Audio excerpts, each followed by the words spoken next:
Bon, une petite mise à jour n'est pas de refus, j'ai changé des composants parce que pour le coup, j'ai eu des soucis avec Windows XP, j'avais pas envie d'installer un Windows Vista tout con. Donc alors bon, on va voir un petit peu ce qui a été changé. En premier, notre disque dur, donc j'ai mis un de 250 Go de chez Western Digital qu'on verra juste après parce que comme vous voyez, c'est branché sur bien des manières, sur beaucoup d'affaires. Et comme ça, je vous ferai voir un petit peu comment je filme pour mes vidéos YouTube quand je passe d'un PC comme ça. Donc, je pense que vous avez déjà une des solutions juste ici, mais on verra aussi d'autres choses dans ces cas-là. Et je lui ai mis cette carte graphique là qui est une... Alors, je sais pas si vous allez bien y voir. Je sais pas si vous allez y voir à l'étiquette, mais je lui ai mis une GT 625 de 2 Go. Du coup, j'ai pas eu trop le choix.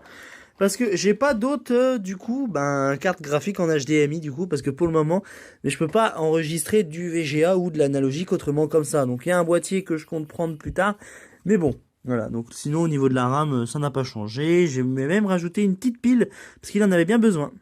Donc alors du coup, voilà à quoi ça ressemble le setup. Donc il y a l'écran de télé qui est juste ici. Je vais vous expliquer pourquoi je me suis procuré ce genre de télé en fait au final. Le PC de stream qui est déjà sur OBS avec la WinTV. Et d'ailleurs le PC il est branché en HDMI sur un petit duplicateur RCA. Donc le rouge c'est la WinTV et le jaune c'est la télévision. Alors pourquoi j'ai pris cette télévision? Parce que regardez bien, c'est pas une télé ordinaire.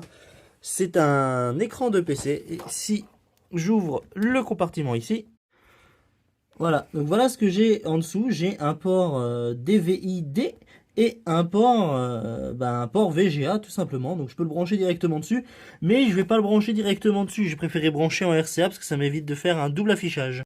D'ailleurs, la chose que vous deviez savoir, c'est que je suis assez déçu de cet écran parce qu'il a pris tellement cher pendant le voyage que du coup, j'ai pas mal de défauts. Mais bon, regardez, si j'allume, ça fonctionne. Donc avec le duplicateur, j'ai une image ici.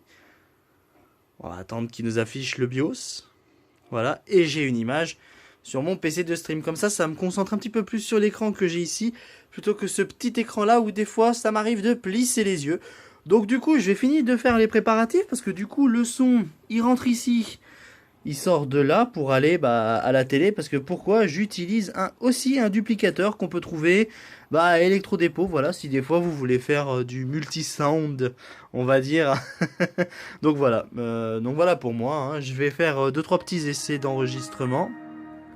Le petit son Windows XP qui fait plaisir. Et donc voilà, donc du coup, on va continuer dans la lancée de cette machine-là. Donc je vais commencer à filmer. Et puis je vais filmer pour la vidéo. Et puis après, je vais laisser le setup comme ça pour pouvoir faire mon stream. Et ça se trouve, je mettrai peut-être une webcam.